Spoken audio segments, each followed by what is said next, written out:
This is the Overdue Homework Podcast.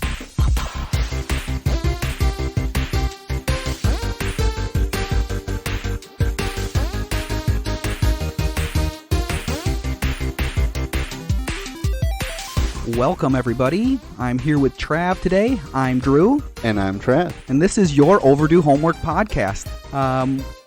Today we're talking about Batman Forever, 1995's Batman Forever. And I want to know, Trav, your overall impressions of this movie. You know, I was pleasantly surprised with how much I liked this movie. Definitely more Hollywood than the past couple have been. The action is cranked up a notch, and yeah, I really enjoyed the movie. What do you think? I completely agree. It's a completely different beast. The only thing that makes it even in the same canon as the first two Batman movies is they reference them throughout the movie. That's literally it. It's way more Hollywood, like you said. Thanks, Joel Schumacher. Yep. But I liked it, and I can see why it was a popular movie. Definitely. No trace of Tim Burton. No, honestly, just no his, Tim Burton at all, it seems like. Just his name as a producer in the beginning of the film. That's about it. Maybe you could say some of the set design is Burton-esque. But you're right, his fingerprints are not on it. Yep. So since I'm really bad at transitions, I'm going to steal from Monty Python and go, and now for something completely different. So our homework review, like I said, Batman Forever, June 16th, 1995. In case you were wondering why Keaton decided not to become Batman for this movie, it came down to tone, and it wasn't a Burton film. Joel Schumacher is quoted as saying, "I don't understand why everything has to be so dark and everything has to be so sad." You know what I mean? So it's just completely different. It was just Keaton was not interested in doing it. Before we really get into the scene though, we do have to talk about the bat suits. Yes. So this bat suit has nipples. Like I promised on Instagram, we're going to talk about nipples. It has nipples. So denofgeek.com, Simon Brew in 2017. Why does the bat suit have nipples? So this is an article about an article that this guy found from 1995 in a defunct magazine called Premiere Magazine. So in 1995, a magazine from 1995, the nipples on the bat suit were already a problem. You know what I mean? Like, it's not post-internet culture saying, why is there nipple? It was already an issue. So the late Bob Kane, the co-creator of Batman, is quoted in this article in Premiere Magazine as saying, "I never put nipples on a bat suit. Whoever heard of nipples on a bat suit?" It was Schumacher who was responsible for it. And when he was questioned by Bob Kane, Schumacher said, "It's the 90s. How does that make any sense? I don't know. It's about the most 90s thing you could say, though. Like, hey, it's the 90s. It's the 90s, loosen up. dude. Nipples out. So Schumacher, he wanted a sexy and body-hugging suit, and so it was all his decision. And in 2014, he was surprised. He did an interview, and he was surprised that the nipples were still so controversial. He even joked that the fact that there was nipples on the bat suit and it was his responsibility was going to end up on his gravestone. And I don't know if that's the fact, because R.I.P., he's dead. So I don't know if that's the fact. But I mean, even he thought it was just ridiculous, and he couldn't believe that it was still even a thing. Honestly, it didn't bother me at all watching the movie. No. I looked out for it just because I knew it was coming. But I mean, there's only one scene where it's actually like really lit up on the suit, and you see the nipples very apparently. But the suit is so much of an upgrade over Keaton's suit that I thought it was still awesome. So. Yeah, it's a way better suit, because I mean, that Keaton suit, that thing sucked. Brutal. And then one last thing before we get into scene by scene, because we didn't talk about it when we assigned the homework. I want to talk about the soundtrack. So only 5 songs in the soundtrack. So the soundtrack is called Batman Forever, music from the motion picture. So original. It's a soundtrack, which I guess, hey, kids out there, movie soundtracks used to be a really big thing that people would go to record stores and buy and listen to, and not just watch the movie. So that's not really a thing anymore. But so only 5 songs are featured in the film, and there's really only 2 that matter. and it's Hold Me, Thrill Me, Kiss Me by U2. Have you ever seen the music video for it? I don't think so. Well, I recommend it. It's a cool music video. It's completely animated in a comic book style. It's from U2's Zoo TV tour, which I just vividly remember being all over MTV, and Bono with those the fly eye sunglasses, you know? Yeah. That's where that originated at, was that whole thing. It was nominated for MTV Movie Awards for Best Song. And then, obviously, Kiss from a Rose by Seal. Obviously, which, you know, that was nominated for the same award. It was directed by Joel Schumacher, the music video was. And that song, it won 3 Grammys. So this song was like the song of 1995. Kiss by a Rose. That's pretty Kiss cool. from a Rose? I always want to say Kiss by a Rose, but it's Kiss from a Rose. Kiss from a Rose. Yeah, he won Best Male Pop Vocal Performance, Record of the Year, and Song of the Year at the Grammys for that song. Damn. Yeah, that was Seal's year. And one other person that had, in case you were wondering who actually won the Best Song in a Movie with MTV's Movie Awards, it was Brandy for Sitting Up in My Room from the seminal movie Waiting to Exhale. I've never seen it. Never seen it. I don't think that will be homework ever. That will not be homework, everybody. So yeah, it was a big year for Brandy. There is one other song that will come up a little bit later when we're going scene by scene, and I have a little story about it too. It's a Flaming Lips song. Are you familiar with the Flaming Lips? Nope. Oh, well, they're a good band. I enjoy them quite a bit. You know what? I'm going to say this right now so that we get to it really quickly. There is a 170-minute cut of this movie, apparently, that's much darker and involves Val Kilmer as Batman confronting and fighting a human-sized bat. It's worth a YouTube. It's worth a YouTube. So, but it's nowhere to be released. You can't find it anywhere. But apparently, that exists. 170-minute cut. Which there's an article on Variety.com which you can find if you are so inclined. All right, are you ready for the scene by scene? Yeah, let's do it. Oh man. So in the opening credits, I automatically feel that it's a Batman movie, right? Yeah, you feel definitely. it. The musical tone is really similar to what we're already used to. Yep. And then I really enjoyed the names flying at our faces. Yeah. And it's a very 90s action film thing to do. definitely. Like, that's just, it makes me think of the Terminator. I don't think T2. I think that happened in T2 also. Yeah, and like the first or second Spider-Man where the names are coming at you with the webs as you're going through. Yeah. So very superhero. Very superhero, like the modern sense of superhero. Yeah, it actually more what I would picture the first Batman to be when I was a kid, having not seen any of them. Yeah, I like that.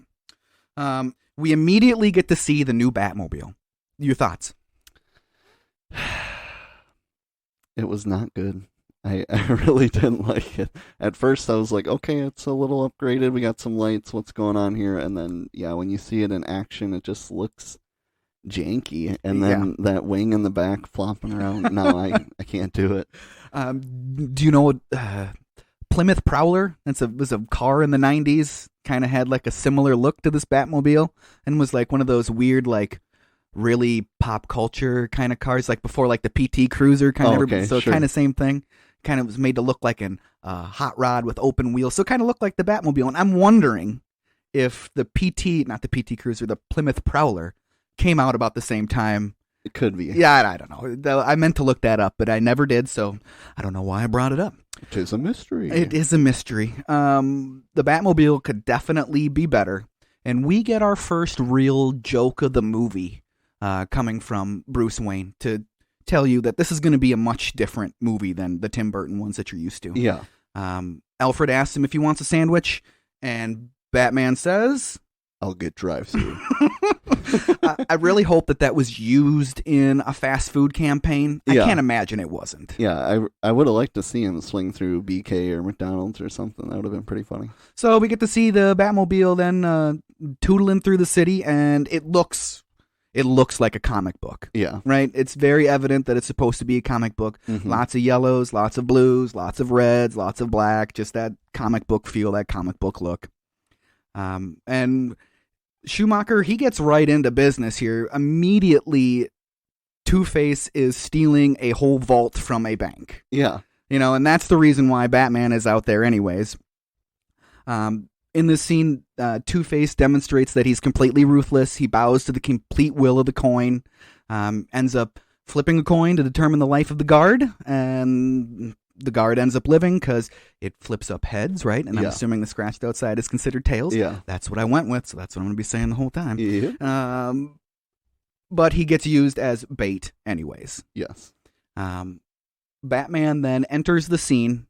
We get our first example of bad CG animation in this movie. It may have been cutting edge then, but it does not hold up now. Not hold up. CG Batman comes jumping in. You know what I mean? Like he just, here I am, CG Batman, I'm here. And I have to say, did you mention in the last one that Dutch angles were going to be... Oh, there was so many Dutch angles in the first 10 minutes. I was ready to barf. I don't know if I would have noticed it, but since you had said it, I could not notice it. I don't think I used this movie specifically as an example. Like, I don't think I pointed out that they were going to be in this movie because I didn't remember them. But now you brought up Thor. Yes. But yeah, now I was like, did he say I was going to be in this movie? Because it is very evident. Yes. There's so many Dutch angles. And yeah, directors use the excuse that it makes it look more like a comic book, which it does, but it's distracting when you're thinking about it. Yeah, exactly. We get quickly introduced to Chase Meridian, Dr. Chase Meridian. Batman knows who she is. She's very educated on who Batman is. Yep. And there's immediate sexual tension between the two of them. Immediate. He's like, blonde? Yep, check. 3 for 3 on the blondes for Batman. She is obviously into the bat. Yes. We get our first fight scene of the movie then. Soon after that, Batman heads up in the elevator. Two-Face's goons, they shoot up the elevator. I like Two-Face's goons. I think they're cool looking. Yeah. Definitely a little better than the mimes or clowns we've been seeing. Yeah, I would agree with that. They shoot up the elevator, but obviously they don't get a single bullet at Batman because he's probably on top of the elevator, holding onto the roof, whatever. He's not getting shot up. Yep. He shoots one of the... So I need you to help me understand the batarang electro gun that he uses. Because that dude is getting electrocuted from that thing for like 3 minutes. For 3 minutes. So long that he gets to later grab another goon and whip him onto him. And then it continues to electrocute. Both of them. What? So, can I help you understand? No. No. But yes, I noticed how crazy that was. That was very crazy. It must have been some sort of special electricity that Batman only has, or who knows?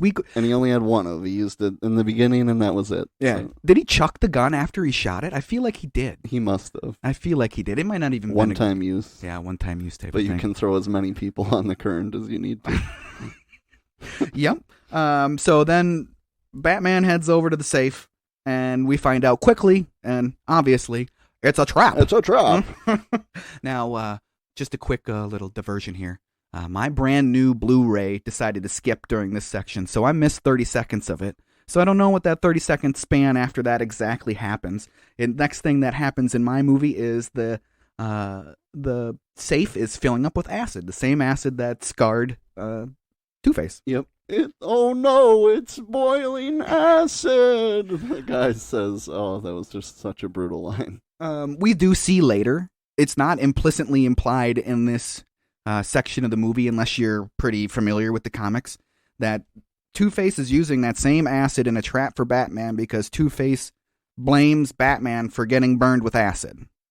Yes. They'd explain that later in the movie, but you don't know why it's acid in the beginning of the movie. True. So it's not that point when he references this is the same acid that we used or that was used on us. You know, that might have been the point. I might have missed that in the 30 seconds because I remember later on when you are conveniently watching Two-Face's background story on television, then it gets explained there.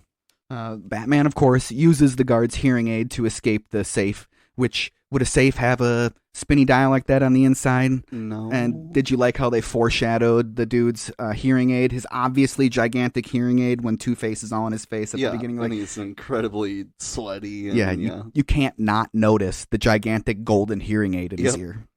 So he uses it, and then he single-handedly opens the safe, climbs out, and hauls the guy out. Yep. All at the same time. Not a problem for Batman. Is a strong dude, right? He is really strong. And then he gets out his go-go Batman laser torch, starts torching that chain, tells this dude, you better hang on. Yeah. He launches that ridiculous-looking grappling hook that busts through the wall. Yes. And then after he torches this chain, they swing, and this grappling hook somehow holds the weight of this safe and whips this guy back inside. And he manages to hold on beyond defying all laws of physics. All laws of physics. He was on the top of the safe, right. And then when it flips in from the grappling hook, it's sideways again, like it was in the building. Yep. And he's on top. Good old just reversing the shot. Schumacher's like, I know how to get it back in there. Just reverse it. We're done. Lunch. Oh, that's hilarious. So yeah, that dude miraculously hung on. We see Two-Face's escape next. Okay, so this scene was exciting. Batman's holding onto this chain. Two-Face and his top ace helicopter pilot, the best helicopter pilot in Gotham, are flying around, and they make a beeline for that gigantic sign. I can't get over the fact that they flew through that sign, and they were just fine. I just can't get over that. No problem. But they think that Batman's dead, but he ends up on top of the helicopter. So what does Two-Face do? Tries to shoot him, but shoots his henchman instead. Shoots his henchman like 10 times. Doesn't hit Batman once. No remorse. So Two-Face pushes the goon out of the way and grabs the helicopter steering wheel.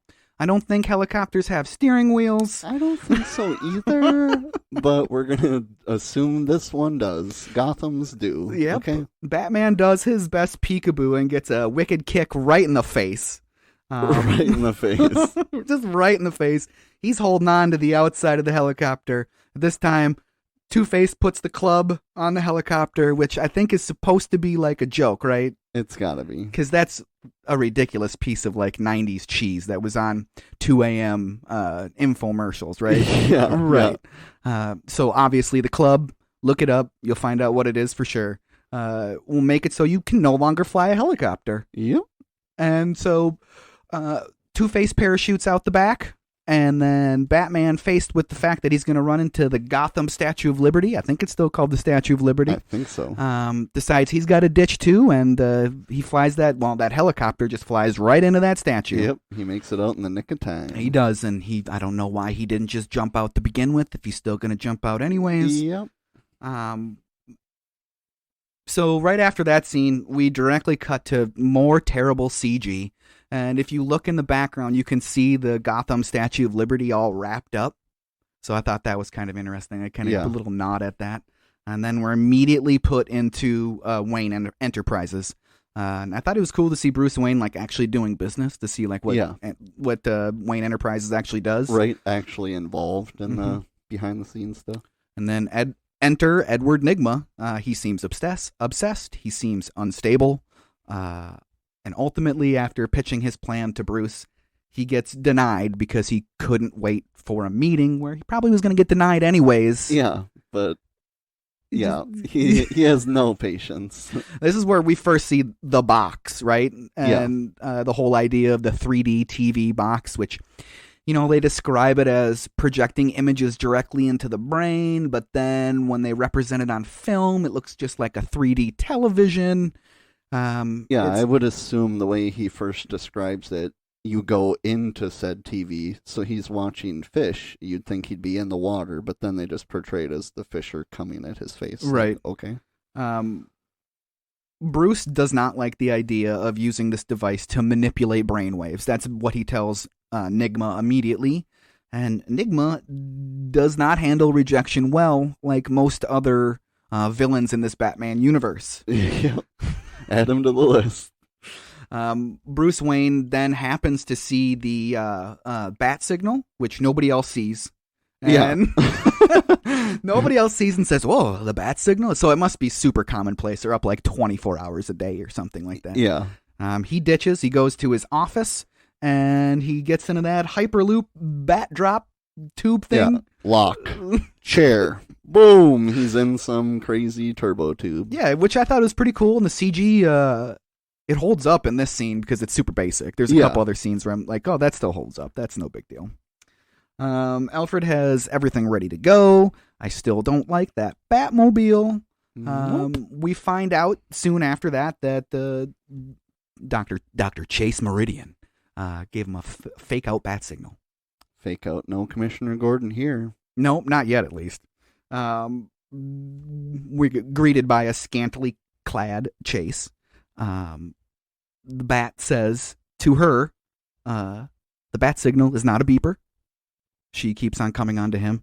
Are you trying to get under my cape, doctor? She keeps on coming on to him. It must be the car. Chicks love the car. It's not just the car.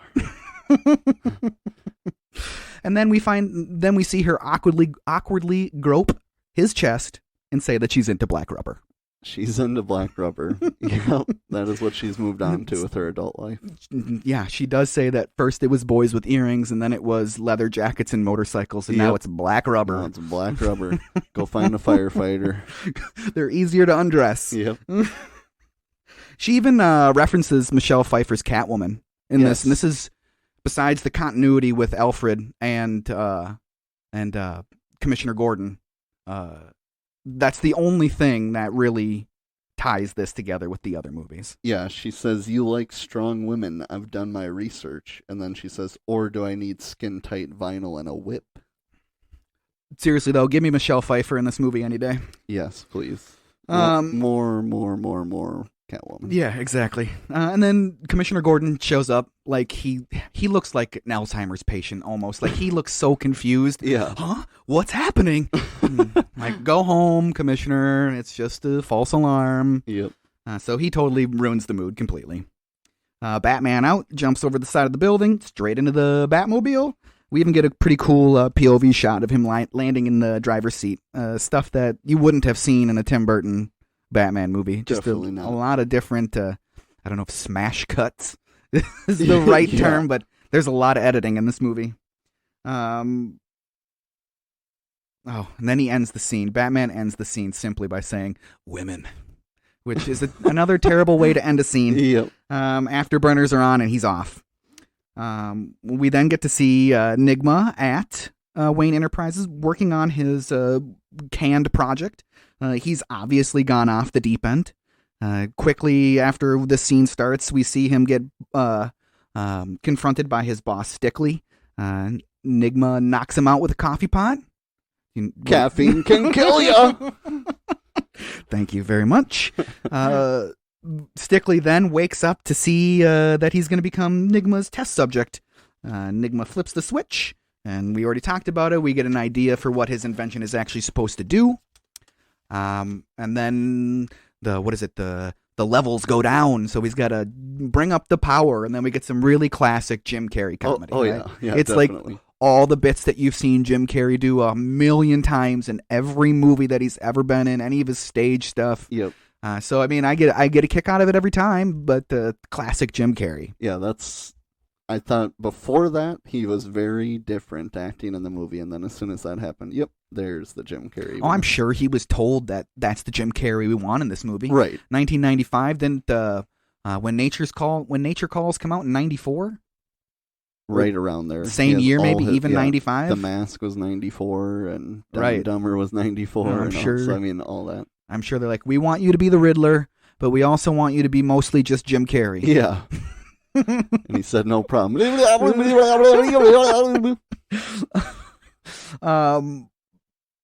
So after he finally cuts the power, Stickley fires Nigma and tells him that he's going to turn him into the authorities. And Nigma, I don't know if at this point he decided to kill Stickley, or if his plan all along was to kill Stickley. Yeah, I think he was probably going to all along.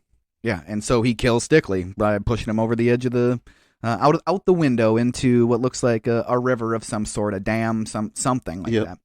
The next day, we get that accident at Wayne Enterprises, and Bruce Wayne is conveniently watching as Two-Face's origin story unfolds on TV. I don't know why he'd be watching a news story about something that he was present for, but that's what he was doing. It's just a good way to tell the audience exactly what happened. Yep. Alfred gets a phone call and informs Bruce that there was a accident at Wayne Enterprises, and then Bruce heads right on back to the office. I was immediately struck by the fact that Nigma probably should have been number one suspect from the get-go. Yeah. Right? He conveniently has, I mean, it's probably supposed to be presented in a comical way, that he has all this information and evidence to make it look like a suicide, right? Right. I mean, that's what they were probably going for. It seemed kind of odd, but Commissioner Gordon and Bruce Wayne end up watching the video of the parent suicide. The suicide note I got a kick out of when they finally showed it on screen. It said, "To whom it may concern, from Fred Stickley. Reason, my suicide." Then it says, "Goodbye, Crew World," and then I couldn't see what it was signed, but then Gordon goes, "Yep, definitely suicide." Definitely suicide. Bruce, being the good guy that he is, makes sure Stickley's family gets all full benefits. And then we get to see the first riddle of the movie. And I'll just read the riddle now, even though it's a really easy riddle and everybody should know it. If you look at the numbers on my face, you won't find 13 anyplace. It's a clock. A clock. After we, as the audience, solve the riddle right along with Bruce, we get to see Nigma's apartment for the first time. And this is where the Flaming Lips song is playing during it. It's a very different song and tone and everything completely to the rest of the movie. I saw the Flaming Lips at our state fair in probably 2008. It was a really cool show. They're just like a crazy band, and Wayne Cohen, I think that's his last name, Wayne Cohen.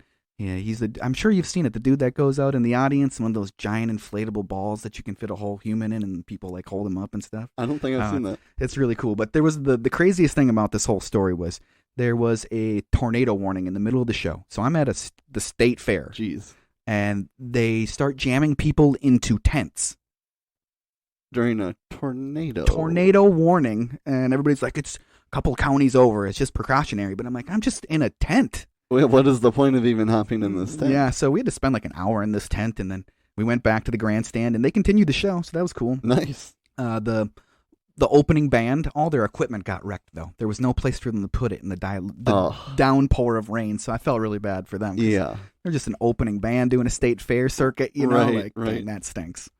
But yeah, the Flaming Lip song makes that scene stick out pretty big, for me at least.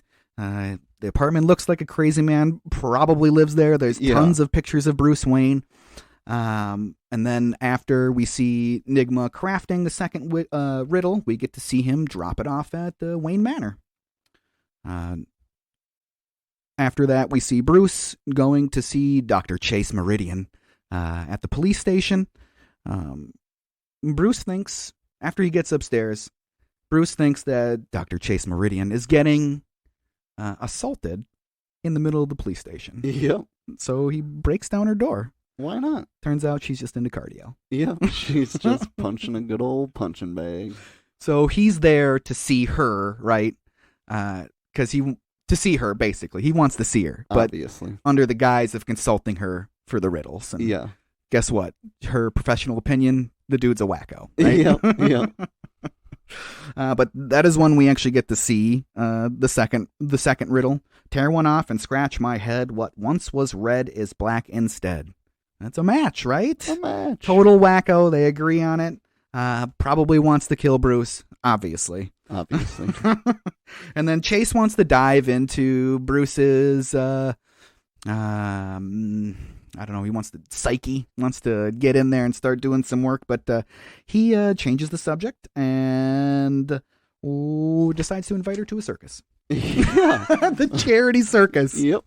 Which is just a goofy a charity circus. I mean, I guess that's what you got to go with in a Batman film. Yep. Like I said before, this is a Tim Burton-esque scene. One of the very few in the whole movie. Yes, definitely.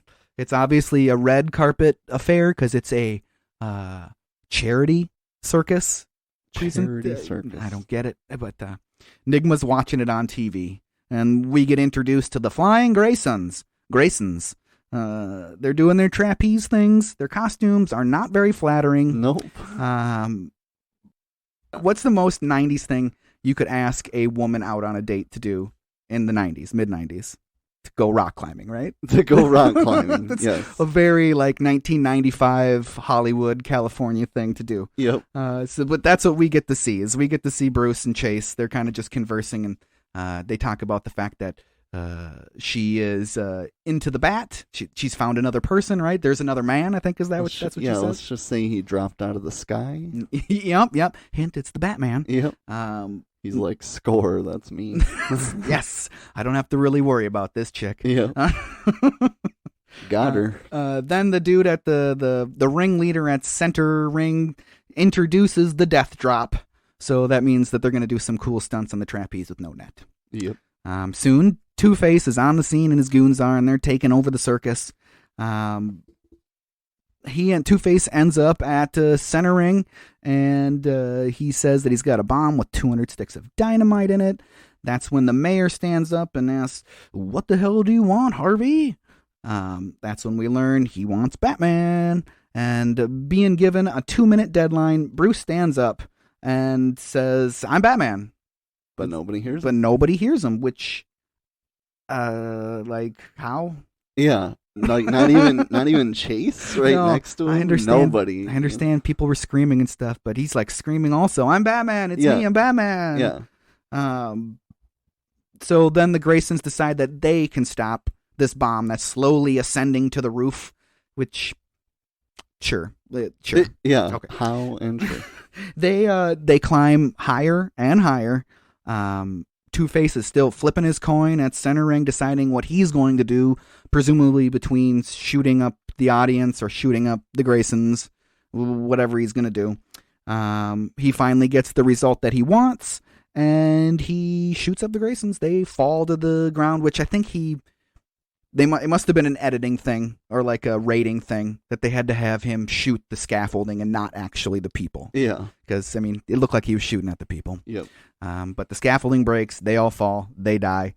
This time, all but one. Yep. At this time, we see Richard Grayson. I haven't said it yet. Richard Grayson. He is climbing higher and higher and higher, chasing after this bomb full of 200 sticks of dynamite.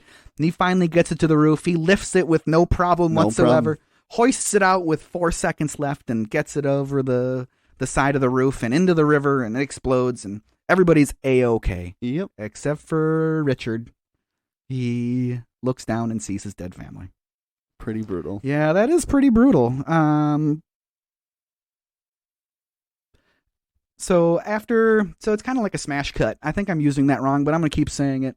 As soon as we see the fact that he saw that his family is dead, we see him at Bruce Manor, immediately getting dropped off. Bruce is going to take him in. So I'm going to start saying it now, and I'm going to be saying it a lot. So get used to it, all right? Dick wants to split. Bruce and Alfred try desperately to convince him with cool stuff and food. What else would you get a 20-something, I'm assuming 20, maybe 18, 19-year-old to hang around? I do really love that scene, though. It's a pretty funny scene. It is. They do convince him to stay with cool stuff and food, and I can't blame him. He's got no place else to go, right? Yeah, that burger looks so good. And is the young master leaving? Yes. Okay, I guess I'll just throw it in the garbage. Right. Or maybe give it to the dog that's hungry. I couldn't tell what the second thing was on his plate. There was the hamburger and the stuff, and then there was something off to the side. And then there was a wine glass of milk. Yes, there was a wine glass of milk. I liked that a lot, the wine glass of milk. So Bruce and Alfred are kind of conversing about how Bruce and Dick have a very similar happenstance. Their parents died, so he feels a definite link and responsibility, not only for Dick at this point, but his family's death,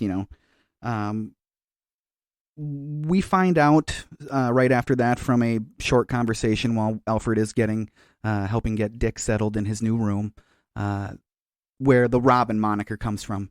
What did you think of this origin story? The fact that he flew in like a robin to save his brother. It's all right. It's all right. Yeah, it's definitely all right. I don't know if that's what the original thing was supposed to be. I don't know either. So at one point before this, Batman did leave because he saw the bat signal, and he heads out into the city, and we see that he's being chased by Two-Face's goons. Classic old lady villain dressed as an old lady gag, right, with a rocket launcher. Yep. We see a couple of the Batmobile's cool gadgets in this scene, sideways tires, right? That was pretty cool. That's kind of cool. I don't know how that works mechanically, but it's still pretty cool. Yeah. The first thing you see in this Batmobile was earlier, I forgot to say, the first quote-unquote futuristic thing you see is his rear view camera. Yeah. Like, that's the coolest thing, and that's just normal with cars. I thought that was pretty funny. And it even had kind of that, like, old-timey comic book look to it. Yeah. It was circular and stuff like that. Yeah, those sideways tires, that was pretty nifty. Mm-hmm. We then get to see the Batman drive up a wall with a grappling hook, which that whole thing was kind of hokey, but it was still kind of cool. Yeah. That gets featured in the preview, and in the preview, the grappling hook line is removed, and so it looks like it's just driving up a wall. Yeah. Some comedic shots out the side, which something I don't know if Tim Burton would have done, but you get to see the people, their surprised looks on their faces as he's driving up the wall. Apparently, Two-Face is too cheap to pay for brake work for his goons because they all crash into the wall and die, except for Two-Face. Yeah. We end up back at Enigma's apartment, and it's his costume. He's deciding his costume and his name, basically, at this point. Like the Puzzler, the Gamester. Question mark, man? Question mark. Captain Kill, which kind of reminded me of his role in, what's that? Kick-Ass, right? He was in the second Kick-Ass movie. I haven't seen the second one. He's in the second Kick-Ass movie. Nice. Finally, he ends up drawing inspiration from his fortune-telling robot, and he gets to, in his mind, the Riddler. One thing about Jim Carrey in this movie and the Riddler in general is he have like 7 or 8 different costumes, and he's got so many costume changes, which they're cool costumes and they're really like inventive and unique, but that's a lot of costume changes. Yeah, where did he come up with all this material for all these costumes? Well, and on a different watch through, I noticed that even Two-Face has a bunch of different costumes, but his are much more subtle and not quite as noticeable. Yeah. We end up at Two-Face's hideout now, and they are really hammering down the whole duality thing that Two-Face has going, right? Everything is completely split down the middle, different dinners, different cigarettes, different alcohol, different everything. Yep. Gotta love Drew Barrymore in this scene. Definitely. I don't think she had done a whole lot coming up to 1995, but gotta love Drew Barrymore. Yep. Enter the Riddler. Jim Carrey and that staff twirling that he does in this movie is pretty insane. It is. He must have trained, and in the back of my mind, I feel like that was a news story in 1995 that he took special training to be able to twirl this staff around and do all these cool tricks with it, because he does a whole bunch of really cool stuff with it. It seems like he had to have. He had to have. The Riddler is there for a classic villain team-up. Two-Face seems to take some convincing to not just kill the Riddler immediately because he feels infringed upon, obviously. The Riddler manages to convince Two-Face with a demonstration. So with Sugar and Spice hooked up to the box, the Riddler shows Two-Face that you can steal people's thoughts and potentially find out who Batman is. I mean, that is the Riddler's angle right there. He wants to find out who Batman is. Yep. So he needs Two-Face and his ability in crime to finance Nigma Tech, right? To be able to make these boxes, to be able to market them, which I say box and they say box in the whole movie. It's a blender. It's hardly a box. Yeah, it's not a box. So I don't know. I wish they would have come up with a different name for it. I'm sure that was just like in the script, just a nondescript, like this. It's a box. You know? I don't know. Maybe the whole idea of it originally was going to be more TV-like as opposed to a blender. Yeah, it's a blender. Yeah, it's a blender. But yeah, the demonstration goes really, really well, and it comes down to a flip of a coin, obviously, and we never actually get to see what the coin lands at, but presumably it was heads because they go on a crime spree. Yeah. So back at Wayne Manor's laundry room, we get to see some karate clothes washing. Yeah, that was quite the scene. Got me convinced he can hold his own in a fight. Yeah. Where did he learn this stuff from? Nobody knows. Nobody knows. And Alfred looks more annoyed than impressed. Yeah, like, okay, that was cool, I guess, but he pretends like he's about to mop it up, and then he just winks at Alfred. He's out of there. Alfred's like, okay, SOB, I'm going to have to clean that up. We quickly then get to see the Two-Face and the Riddler at their casino heist. Little comedic relief in this with just everything going crazy, and we get to see them robbing everybody, and then, of course, the famous punching scene, right? You just got to reach back and punch him in the face. Yep. And of course, Jim Carrey, or the Riddler, does not succeed, and Jim Carrey's hilarious as always. No. Back at Wayne Manor again, news of the crimes are finally coming to Bruce's attention, and a new riddle arrives. The 8 of us go forth, not back, to protect our king from a foe's attack. And then which is a pawn, obviously. Right after that, we see Nigma at his press conference introducing his new box to the public. The 3D box became all the rage. There was riots over them at the stores. Nearly everybody has one. Can everyone else see the green light leading to Nigma Tech, the Riddler's hideout? I mean, can everybody else see that? I guess. The Riddler is absorbing as much of the brain energy as he can. And it seems to make him more unstable by the moment. Right? Yeah, definitely. And we're back at Wayne Manor again, and Dick manages to breach the Batcave and get the most useless intruder alert security system thing ever. Yeah, who's going to come do anything about it? Right. Intruder alert. Let's turn everything on and bring the Batmobile up from its garage, and give it to you. Here it is. No, Alfred is not very good at Batcave security, right? In the first movie, he brought Vicky Vale straight into the Batcave. Yep, just brings her right in. And it was probably his fault that the Penguin got the schematics for the Batmobile and Batmobile Returns. Probably. We end up with Bruce back with Chase Meridian. Excuse me, Dr. Chase Meridian. She gives Bruce the Malaysian Dream Warden at this point that they talked about in their first interaction. And Bruce tells her the story of his parents' death. And Chase should probably know about that. Probably, if she's done all her research. Right, and he's, once again, one of the most famous people, the most famous person in Gotham, the richest person in Gotham. They're interrupted, which they're always getting interrupted in this movie. It's constant interruption. Yeah. They get interrupted by a whistling teapot, and Bruce finds out for sure that she is obsessed with Batman. Yep, with all the pictures and Time magazine and all this stuff with Batman all over it. They discuss her obsession with Batman, and he at that point nearly tells her that he's Batman. Almost. He really likes to do that. He likes to tell everybody that he's Batman. His secret identity probably should hardly be a secret anymore. Yep. They share their first kiss, only to be interrupted by Alfred because Dick took the Batmobile. Yep. How did he get it?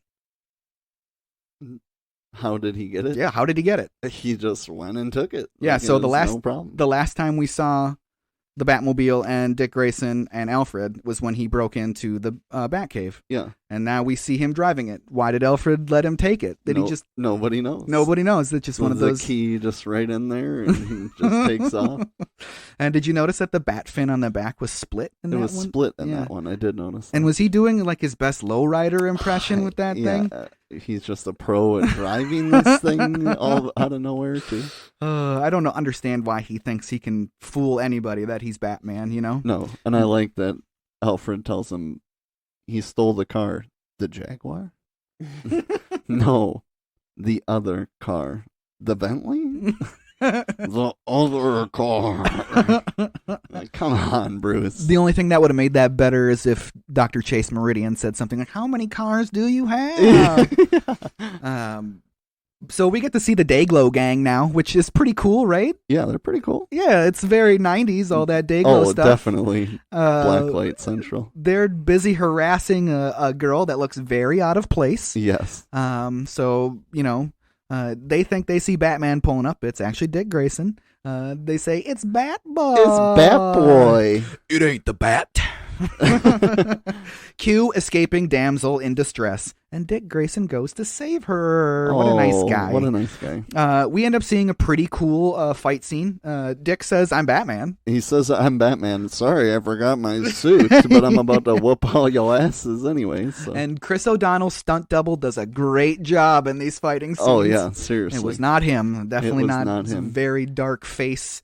Like, everything was very dark about Dick Grayson in his fight scenes. Like, he just was not, you couldn't tell who it was whatsoever. And you're left wondering how he is so good at fighting people. Yeah, I guess he's scrappy. He got raised in the back alleys of circus shows. Circus shows, yeah. I don't know. He learned from the strongest man at the freak show, right? There we go. Okay. Now we're on to something. Okay.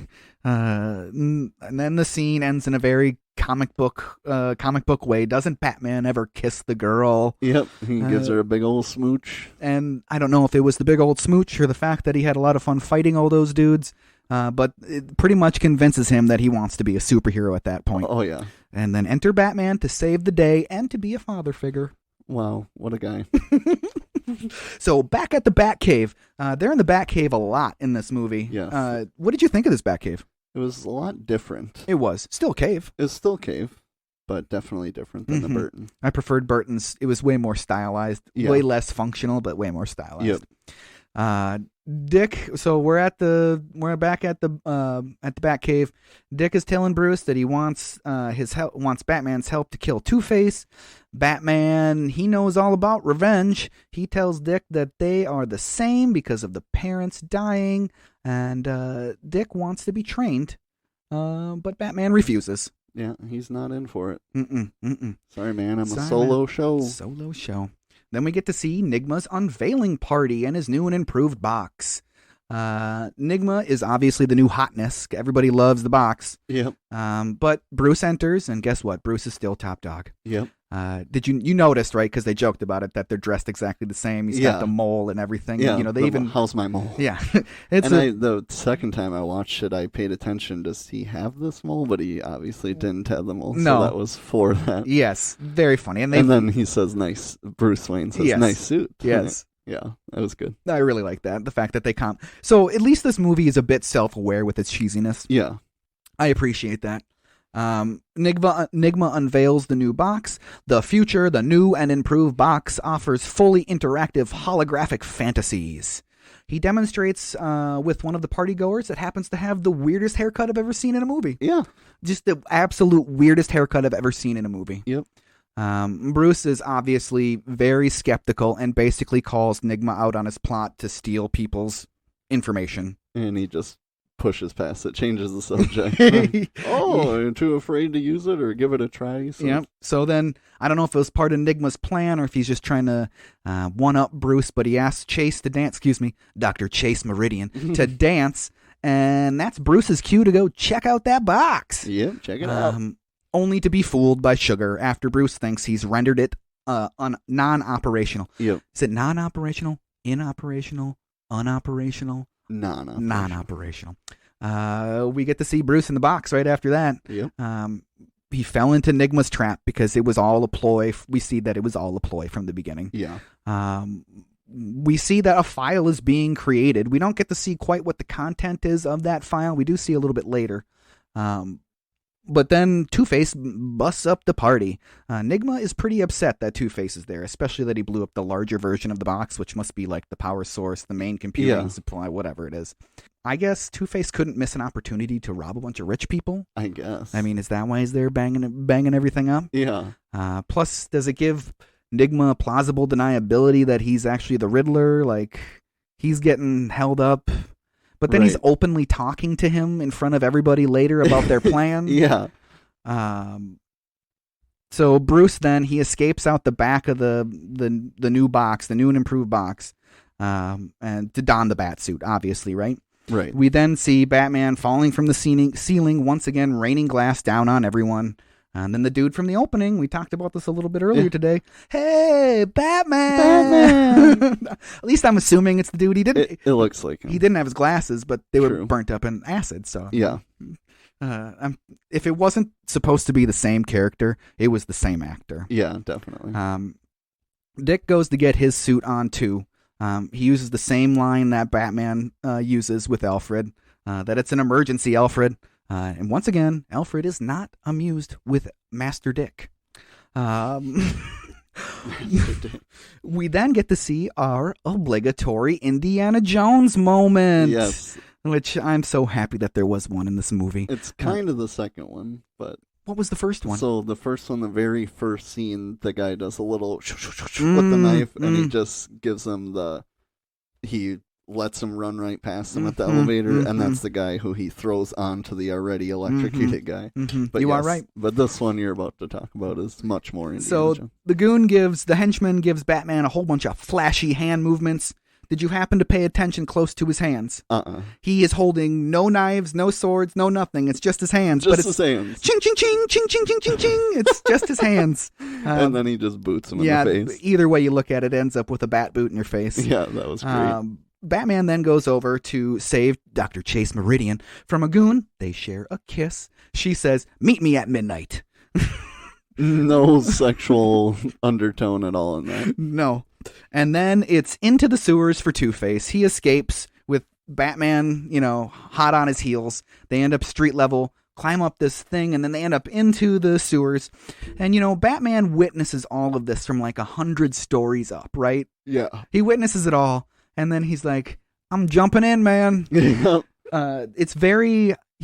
So they kind of make it look like maybe his cape slows him down. He does like some sort of maneuver in the air, but it's just very odd the heights that Batman is jumping from in this movie. Yeah, it doesn't make sense. It doesn't make any sense. When he comes to be the father figure earlier and save him, he jumps down seemingly with no grappling hook or anything, but the cape is somewhat slowing him. Right. It doesn't really make sense. It doesn't make much sense. Especially from this height. Yes, especially from this height, and it's another instance of terrible CG. Yep. It turns out it was a plan by Two-Face. Yeah. And that's some foresight right there. Yeah. It was a plan by Two-Face to capture Batman in this giant tube, and then Two-Face creates a gas explosion. Yeah. I remember this scene. This scene was in promotional material. It was in the trailer. It was on TV where he pushes the button and, the cape saves his life. Another instance where the CG holds up. Yeah. It was very convincing looking. Two-Face thinks he's dead. Obviously, he's not. He emerges from the flames. "Why can't you die?" Yeah, that's a pretty badass when he emerges from the flames. It is. It's pretty cool. Yes, it is. Instead, Two-Face creates a gigantic cave-in and buries Bruce under meters and meters, yards and yards of material. But thank goodness for Dick. Thank you, Dick. He's there to save him with his amazing trapeze grip. And then at least this makes sense. It does. He would have an amazing grip. And all jokes aside, it was a powerful scene. It was. The music was a really awesome crescendo. Kind of proof. You know what? Maybe you do need a partner. Yeah. Yeah. I liked the scene. I mean, yeah. It was still a really good scene. And then Two-Face escapes, which is something that he likes to do. Yep. And then guess what? Back to the Batcave. Back to the Batcave. Bruce isn't happy with Dick, but Dick is super persistent and going as far as having Alfred hang his costume up next to the Batsuit. That's where it belongs. That's where Bruce, like I said, he is not happy with Alfred either. He tells him that he's encouraging Dick's behavior, but Alfred tells Bruce that he needs guidance, right? Yeah. He needs guidance, and that Bruce should understand that, and he should, right? He really should at this point. Bruce definitely seems way more accepting after that. Like it's obvious that he views Alfred as like his main grounding factor. For sure. Way more accepting about it. He's viewing dotingly on a video of Dr. Chase Meridian. While Alfred is convincing Bruce Wayne, not Batman, Bruce Wayne, to settle down and have a family again in this one, right? Yeah. Alfred just wants Bruce to have a normal, happy life. Yeah, how many blondes I gotta throw at you? Come on, pick one already. At this point, what time is it? It's midnight. At least it's like 11:50 or something that. Time to get going. We end up over at Chase's apartment. She sleeps in the nude. Batman is a peeping Tom. Yikes. Ultimately, in this scene, she tells Batman that she is more into Bruce than Batman now. So she's pulling the old switcheroo. Yeah, I hope that's okay. I hope you can handle that. He's like, yeah, I can handle that. Had been through this once before. We'll do it again. Batman smiles and he's headed off into the night, which his smile it's goofy. I don't know why he doesn't give a full teethy smile. It's just kind of a goofy smile. It is goofy. I'm pretty sure I've seen that in memes now that I've seen that. 100%. Yeah. Now that you say that, I'm like, oh, yes. I'm like, yep, that's the one I've seen in the memes. Yes. Right after that, we end up at Nigmatech / the Riddler's lair, which if you didn't put that together, it's the same place. Yeah. Two-Face gets news that Batman is still alive via a newspaper. You don't see that convention in films very much anymore. Nope. Once I saw that, I'm like, you know what? That used to be in tons of movies where a scene would open up with a shot of a newspaper explaining what happened. Exactly. That is not in movies. Yeah. I also thought, I hope that Paperboy gets a big Christmas tip every year because, man, delivering a newspaper every day to a couple of supervillains out in an island, that stinks, man. No thanks. Where's my $2? And then we get to see the Riddler explaining to Two-Face kind of what's going on. That liquid storage, it's a cool idea. I don't understand really how it would work, but he shows, the Riddler shows Two-Face that he got a bunch of information from Batman, and they surmise that they got a bunch of information from Bruce, and they surmise that Bruce is Batman, right? Who else would have visions of a giant bat? Right? Yeah, who's got bat on the brain? Yeah. Bruce and Dick back in the Batcave. Bruce says he's hanging it up, so I guess Alfred convinced him to settle down. Eh? Yep. Dick tries to convince him otherwise, but Bruce is pretty dead set on coming clean to Chase, just like he does with everyone else. Dr. Chase Meridian arrives for dinner. We see that it's Halloween. It's a nice happy Halloween greeting from Alfred. She says the same thing to him. Yep. We see that Dick Grayson is gathering his things because he doesn't feel like he's got a future here anymore. He wants to be a superhero. Yep. He was walking his motorcycle off the property to not alert anybody. We get a couple of trick-or-treaters at the front door while Bruce and Chase, Dr. Chase Meridian, are confessing stuff to each other. So this is another point in this movie where I'm like, this is a scene directly lifted from Batman Returns, right? Yeah. It's hitting a lot of the same beats, the same character development, which the movies are 3 years apart, so it would be much less apparent if you hadn't watched them a couple of weeks apart. Yeah. Like I said, we got the trick-or-treaters. They're confessing stuff to each other. And then we see that the Riddler and Two-Face have arrived, and they sneak in right behind those trick-or-treaters and presumably steal their masks also, right? Yeah, they must. When the Riddler and Two-Face do arrive, Chase and Bruce, Dr. Chase Meridian, are going through Batman's origin story for the audience. So conveniently, here it is, completely laid out for you. He runs from a wake. He falls into a cave. He gets scared by a bat. You have Batman. There you go. So now Batman, after telling this story to Dr. Chase Meridian, he's super vulnerable. She's super into him. Oh, yeah. She cannot help herself and goes right for him, but lucky her, the feeling is mutual. Yes. Next scene we see, Alfred's getting clubbed in the head by Two-Face and the Riddler. Yeah. And they proceed to completely sack the Wayne Manor and the Batcave. And again, worst security system ever. Yep. Like your main villain is down in your Batcave and everything turns on and the Batmobile's right there, ripe for the picking. So we get to see a whole bunch more of Jim Carrey being Jim Carrey and blowing up the Batcave. Yeah. It was cool and fun. I like when they walk in, he reminds them that the plan is to capture everybody and not kill anybody. So Two-Face says, no killing to his henchmen, and then Riddler looks at him and says, that goes double for you. I like that. I do like that also. That's pretty funny. All this time, Bruce is fighting Two-Face's goons, and Two-Face is sitting off to the side, flipping his coin over and over and over. Yep. So what's the point of holding to the outcome of flipping a coin if you're going to just flip it until you get the result that you want? Right. So, that just proves how crazy he is. Yeah, I guess, right? That works. Finally, he gets the result that he wants, and he shoots at Bruce Wayne, which I guess he was just within shooting distance, which is, I guess, far, but it was just, he just like, bang, right there, shoot him. Bang. Chips him in the forehead? Yeah, it just grazes him, which I guess he's a really good shot if he wasn't trying to kill Bruce Wayne at that point. Now Dr. Chase Meridian is being abducted. Bruce Wayne is falling down the stairs, and Two-Face is moving in for the kill.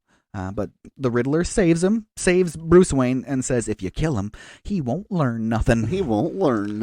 And that's when the Riddler drops off the next riddle, the third riddle. They abduct Chase. The next morning, Alfred gives Bruce the skinny. I'm afraid they've taken Dr. Meridian. Master Dick has run away. The cave has been destroyed, and there is another riddle. Wow, that's some crappy news there, Alfred. Thanks.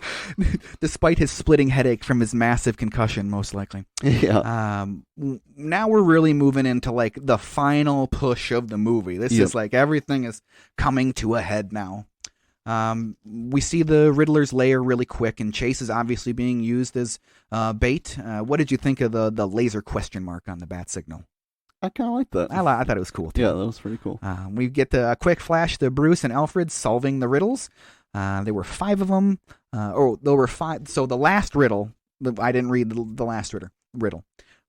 We're 5 little items of an everyday sort. You'll find us all in a tennis court. And it's vowels, which this is like the only riddle that I didn't figure out immediately. Yeah. You know, it took the movie to explain it to me. I mean, you don't get very much time with it to digest it, though, either. Right. But Alfred and Bruce are geniuses because they immediately put it together with the numbers and alphanumeric stuff. And so their logic progress was Mr. E, mystery, like enigma. Mr. Enigma. Edward Nigma. Yeah. Just bam, bam, bam, bam, bam. It was literally like you watched the movie. It was literally like that. Why would the solution be his own name? I don't know. What does it really reveal? It doesn't really reveal. I guess it reveals who the Riddler is, but yeah. Why would you go through? They ran out of time. They couldn't put any more riddles, so they just had to wrap it up. Yep, wrap it up. Now it's time to strap up that prototype bat suit, which is a very cool bat suit, right? Another very cool one. I like the mask in this one. Yes, and the actual ear holes, right? Yep. That makes a lot of sense. Yeah. So we can actually hear stuff. Right. Another big plus of this scene is we get to see Val Kilmer's butt. We do. And what's funny is I somehow didn't notice that till the third time I watched it, and now it's etched in my memory forever. Yeah. I wonder what? How did I miss this? And why am I watching this? And now that Batman's all suited up, he asks Alfred, it's now we have to decide by sea or by air. Why not both? Thanks, Dick. Thank you, Dick. Hey, who's your tailor? Because now he's got a cool suit, right? And Alfred had some time to secretly put together a Robin suit for Dick Grayson. And one kind of cool thing that we do get to see in here is we mentioned the other ones. Where was he keeping the Batwing and where was he keeping the water? Okay, now we get to see it. Exactly. It's kind of cool. Now Robin's officially on the scene. They shake hands and say, partners. Yep.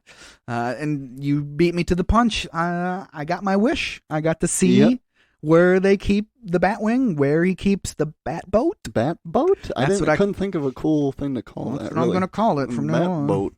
Batboat. We did see slightly before this that the bat signal is up, and Commissioner Gordon, he has almost lost faith that Batman's going to show up. But then Batman comes flying in, gives him a giant thumbs up that I'm sure they could see. Yeah, definitely. We get to see their attack on Nigmatech, the battleship defense, classic battleship defense. It's very comic booky, with them B12. That's my favorite vitamin. Yeah. They get the Batboat, and they get the Batwing. But we get a surprise. The Bat Sub. The Bat Sub. Which is cool. It's the 2-for-1 special with the Batwing and the Bat Sub. Yep. And it becomes that submarine just in time for Batman to save Robin from some villainous scuba divers who most likely died after Batman trapped them in a net underwater. 99% chance. That's what I thought. I'm like, oh, all right, he's killing some more people. That literally gave me anxiety to see them in a net underwater. 100%. I was like, that scares the crap out of me. Being in that big open water and then the net. I was like, I can't breathe. Close my eyes. All right, when's it over? Now that Robin and Batman have landed on Enigma Tech on the hideout, we get to hear the cheesiest line of the movie and the nod to the 60s Batman. Holy rusted metal, Batman. Yeah. What do you mean? Oh, the ground. It's metal and there's holes, rusty hole. Oh, okay. Yeah, Batman literally goes, oh. Yeah. Oh. And we're getting this final setup here to the big climax now starts because the island splits and the one part starts going higher and Robin is trapped on that part. Batman is on the bottom part, and it's forcing Batman to climb up this giant tube. All the while, a spike cage is descending down upon him. But so obviously, the Riddler and Two-Face didn't know the tricks of the trade with the prototype Batsuit because Batman's got rocket boots. Yes, rocket boots. So he manages to flip this giant thing coming down on him before he gets crushed and heads on up to the top. This is the second point where my DVD skipped for 30 seconds. Sure. But during this time, we do see Two-Face and Robin on the upper level fighting each other. Robin kicks his butt and ends up saving Two-Face, Yeah, what are you thinking? It makes for a good movie and shows that he has honor and, is a good dude, but man, he's the dude that killed your parents. Yeah, come on, man. Thought you wanted to kill him. I thought that was your main objective. Yep. And that's all you can think about. So his reward for saving Two-Face is he gets to be put in a matching cage with Dr. Chase Meridian. Now we have Batman's final dilemma. We see Batman talking to the Riddler, and the Riddler thinks he's God, and he really... that's a pretty scary sound effect they put on his voice. I don't know. Yeah. Yeah. That he's going to... He expects to control the world with his box, basically. Mm-hmm. Who will Batman save? Well, I think he's going to try to go for both. Of course, the answer is both. And ironically, I'm pretty sure it's ironically, Batman defeats the Riddler and Two-Face with a riddle about a bat. Yes, he does. But I mean, he didn't even need the riddle. He should have just thrown his explosive batarang at the giant resistor, transistor, whatever the thing is storing all the energy, all the brain energy. But I did like that he brought up the riddle because of how interested the Riddler was. It just proved how easy he could manipulate him, even though the Riddler's been pretty smart to this point. Like, I'll just bring up a riddle, and boom, he's so interested, he sits down. Let's hear it. Mm-hmm. No, it does point a lot to the character of the Riddler, and you make a great point. It does. It really points to the character of the Riddler and how crazy he is and how he's just obsessed with who he knows now is Bruce Wayne. Right. Of course, after this thing explodes, the Riddler ends absorbing a lot more brain energy than is probably healthy. Oh, yeah. Way more than is healthy. Batman dives down into the chasm and saves Dr. Chase Meridian and Robin in the most dramatic way possible. Yep. Make sure she's safe first. Yeah. And then go for Robin. Yeah. And very trapeze-esque saving again. So luckily he was a trapeze artist. Otherwise he would be dead. Yep. They're only to be confronted down there by Two-Face, which Batman defeats by throwing change at him. He did do that. That was kind of funny. Again, proving how crazy he is. Yep. It's that simple. I mean, she referenced it right away. She told him he's obsessed with this coin. That is his weakness. And then, all right, well, when I'm ready to get rid of him, I guess I'll just bring a pocket full of coins and we'll get him. Yeah, it worked perfectly. It worked perfect. They end up back up at the top, and we see the Riddler all dejected and beat down. And he says to Batman, "Why can't I kill you?" Yeah, and so Two-Face does obviously die, right?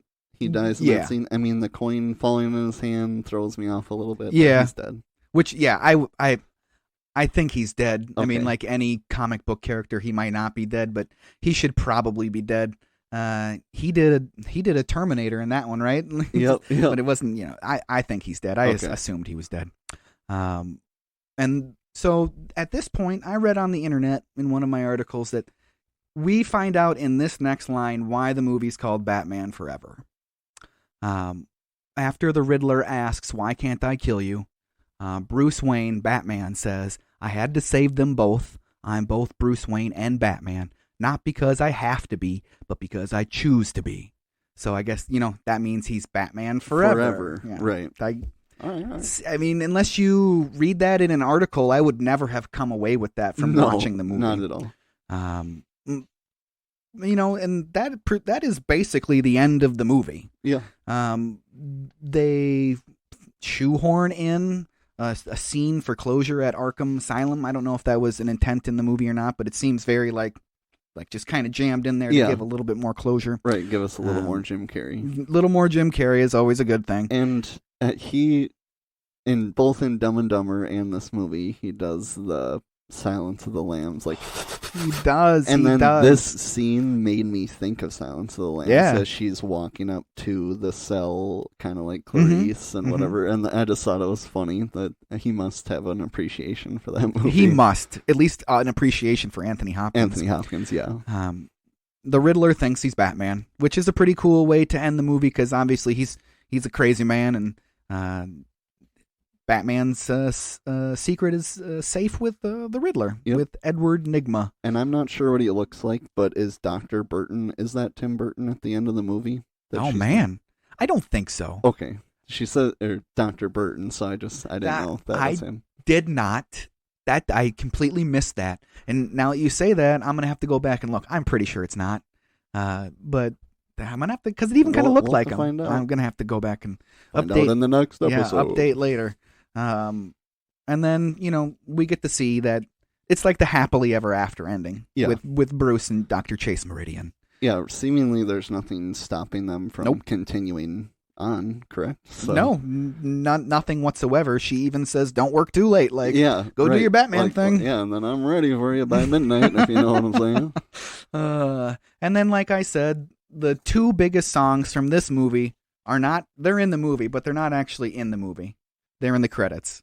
So the U2 song and the Seal song are both in the credits, which I don't know how that counts as being in the movie, but I guess it's on the soundtrack. They made the soundtrack. So I really like Batman Forever. I can see why it was a big hit. I just enjoyed it all around. It was a really good movie. Yeah, it's campy. It's way more a nod to comic books and to Adam West than the first two movies were. It's very Hollywood, but it's still a good movie. Mm-hmm. It made a lot of money. America liked it. Yeah.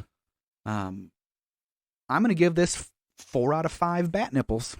I think that's pretty good, right? 4 out of 5 bat nipples. I think I gave 89 a 4.9 out of 5, and I think I gave Returns a 4.7. 4.7, yeah. So I think a 4, a solid 4. Solid 4, definitely. Yeah. I really liked it. A lot to like about it, some things not to like about it. I want to know, what did you think about Tommy Lee Jones' Two-Face? So there's an interesting story with that where Schumacher was trying to get Tommy Lee Jones to be Two-Face, but he wasn't really interested. He didn't know what to do with the role. Yeah. And Schumacher said, "You're MF and Oscar-winning Tommy Lee Jones. You can do whatever you want to do with this role." And so then he took the role. For me, his performance in the movie is a B+. It's very up and down. Some scenes, it looks like as a person, as an actor, he doesn't care about what he's saying, how he's giving the lines. His weird laugh that he does a few times seems really contrived and forced. Right. I mean, I don't have much to compare it to. I think of the Nolan trilogy, but in that, Harvey Dent, even when he becomes Two-Face, still has Harvey Dent in him. It's like he can still think normally, but he also has his angry side. But Tommy Lee Jones kind of seems like he's trying to be a version of the Joker. He kind of just seems crazy the whole movie. There's no common sense side that talks to his insane side at any point. Agreed. Now that you say that, he's 99.9% the evil Harvey Dent. Right. Which, I mean, you see the origin story, so maybe it wasn't always that way. Right. But at this point, that's kind of what it is. No, I completely agree I with didn't love him because I think of him as a good guy in most of the movies that I think of, and then it wasn't necessarily his fault in the performance, but just the way they kind of had him be more like a Joker character. Yeah, and I guess if you're trying to recapture some of the money and the feel of the first Batman, which was very successful, I guess maybe that's what you do with that character. Yeah. But some more duality besides just like the physical stuff of like different cigarettes and different drinks and different food. Some more like actual mental duality, physical, I don't know, personality duality. So should we move on to our homework assignment? Let's do it. What's it going to be? It is going to be 1997's Batman and Robin. Some quickle facts. I said I was going to use it, so I'm going to use it. Yep. The box office for this movie was $238.2 million worldwide. That's $421.06 million today. Don't forget that 06 because that's $10,000, which is not impressive on a worldwide. Right. It's not impressive. And then if you compare them to the other movies and their adjust, so that was the adjusted, the 421.06 million today for this movie. 1989's made $931 million worldwide. Right. In 1989. Right. And then Returns made $539 million worldwide. And then Forever made $625 million worldwide. So $420 million, that's a real outlier. Definitely. It's a real outlier. And I saw that it cost them $160 million to make this. So this was by far the most expensive Batman to make. Yeah. So. Yes, definitely was. So for director, producer, cast, Schumacher is back. So love it or hate it, he's back. 0% involvement from Tim Burton. No involvement from Tim Burton in this movie whatsoever. No producing. His hands no Dr. Burton. No Dr. Burton. Completely washed this movie. The movie is produced instead by Peter McGregor Scott, which he also co-produced Batman Forever. Oh, okay. But he's most famous for his solo production of Batman and Robin. He also produced Cheech and Chong's The Corsica Brothers, Still Smoking, and Born in East L.A. Nice. Have you seen any of those movies? I've seen Still Smoking. Man, they're bad movies. Yeah. They're not funny. Yeah. No. They're not funny. No. I don't, man, comedy stunk in the 70s. It really did. Yeah. The returning cast, you guessed it, Michael Gaff and Pat Hingle, they're back. Whoop, whoop. Yeah, which I was saying go or gah or whatever. It's Gaff. Alfred's Gaff. It's Gaff, Michael Gaff. And Pat Hingle, and plus Chris O'Donnell's back, obviously. Yeah. The new cast, we got Clooney as Batman, Clooney McClooney. Schwarzenegger as Victor Freeze, Mr. Freeze, Uma Thurman as Dr. Pamela Isley / Poison Ivy, and Alicia Silverstone as Barbara Wilson / Batgirl.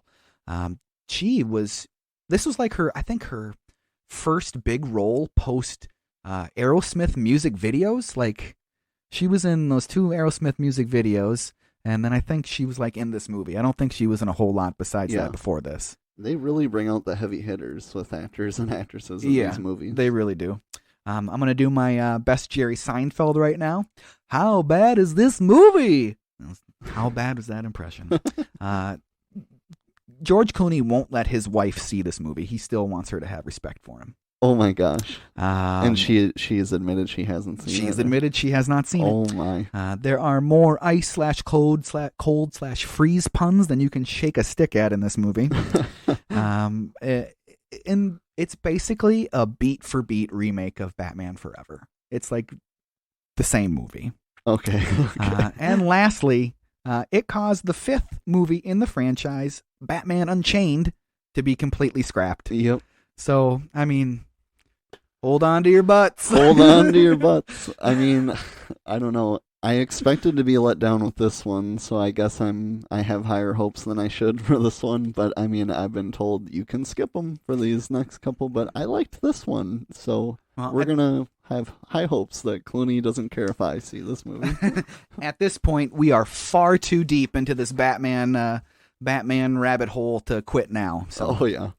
I guess that's all I have for the homework assignment.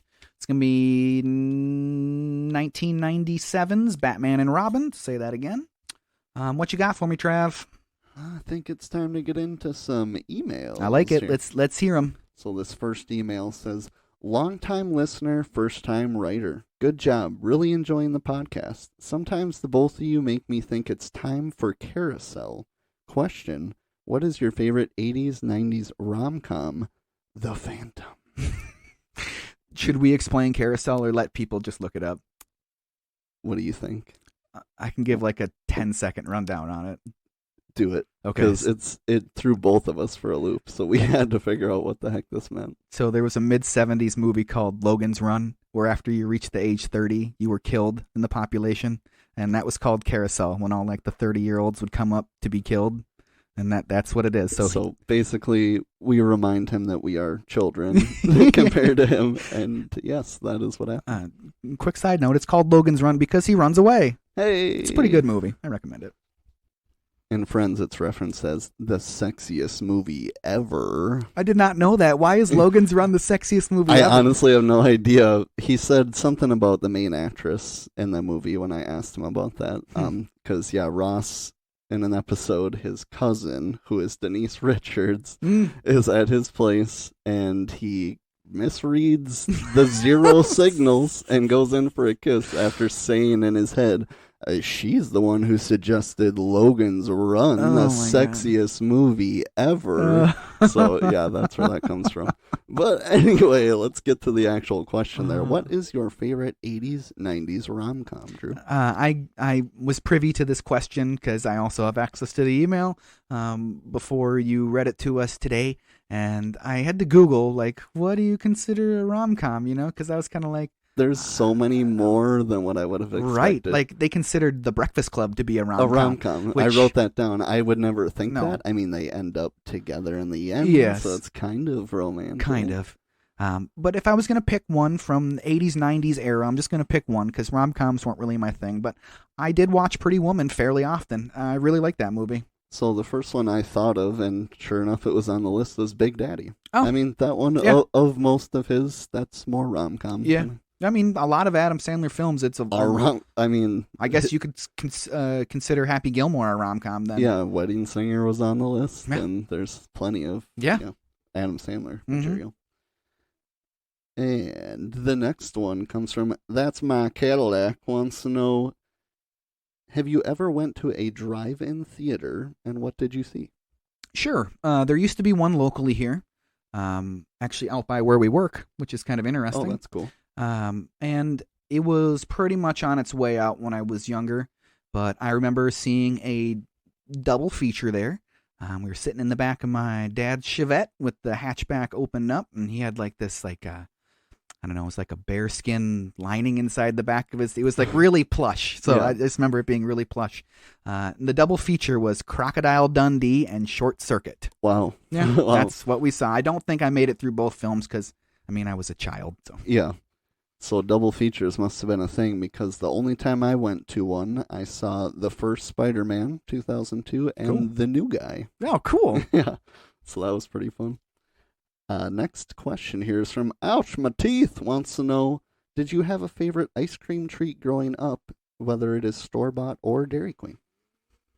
If you go Dairy Queen, I'm going to say Dilly Bar. That's what was my go-to at Dairy Queen growing up. But at home, my parents were big proponents of the gallon of ice cream in the freezer. Ooh, nice. So it was usually homemade sundaes, ice cream and chocolate syrup and stuff like that. For sure. Mm-hmm. Store-bought, I put Orange Dream Bars. Oh, yeah, those are good. And if you put that into a shake, And then for Dairy Queen, I put the Oreo Blizzard. Oh, good call. Good go-to.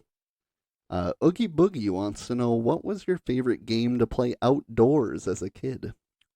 Favorite game outdoors as a kid. I remember in the neighborhood, we would always play Cops and Robbers. That was a big one, running around the neighborhood. Otherwise, it was heading to the local park. The house that I grew up in, there was a park 100 yards away from it, so everybody was at the park playing freeze tag on the jungle gym and stuff like that. That's what I remember most. The one I think of is Ghost in the Graveyard. Did you ever hear that? No. Basically just glorified hide and go seek tag. Oh, sure. But yeah, you count at a base, everybody goes and hides, and then they have to make it back to said base. And if you don't tag someone, you're it again, and you got to do it over. We'd play with like half a city block, so it would be pretty fun. Yeah. Next one is, To Be a Kid Again wants to know, was there ever a job you really wanted as a kid that you laugh looking back at? A job? Oh, well, I guess a professional hockey player. What? You didn't want to do that? No, I definitely wanted to do that, but looking back on it, that's such a...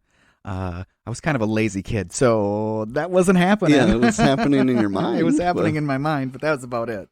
Yeah, actually, my whole childhood, I wanted to work at the rental store. Oh, I remember asking the employee there all the time, because she was the same from like as early as I can remember going there, if I could work there, but I was never old enough, and by the time I was old enough, that store closed down, so I never got to work it there. You know, now that you say that, I had a job at Papa Murphy's when I was in high school, and I wish I would have had any other job besides that, honestly, and I spent so much time at Hollywood Video, I should have just had a job there. I don't know what I was thinking. It would have been fun. It definitely would have been.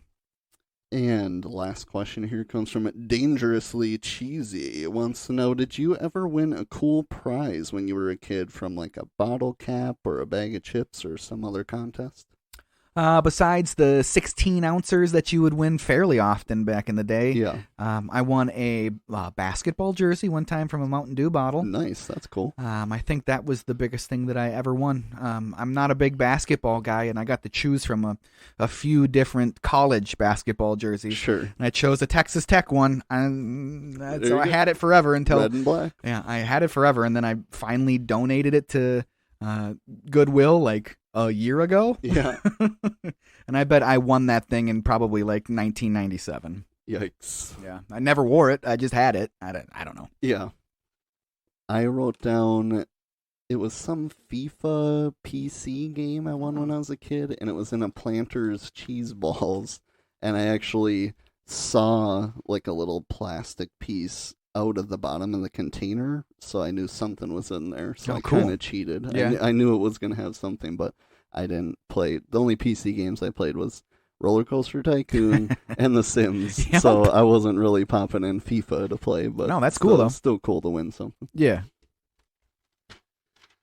All right, everybody. Well, that wraps up the email. So a reminder, next week's homework is 1997's Batman and Robin. Make sure you are emailing us at overduehomeworkpodcast@gmail.com. Send us in any questions you want us to answer, and also send us in any topic ideas you might have. Check us out on Twitter at Overdue Homework, and give us a follow on Instagram at Overdue Homework Podcast. Drew's going to keep posting some updates for everybody on there. Thanks again, everyone, for listening. Do your homework. And don't forget to tune into the next exciting episode of the Overdue Homework Podcast.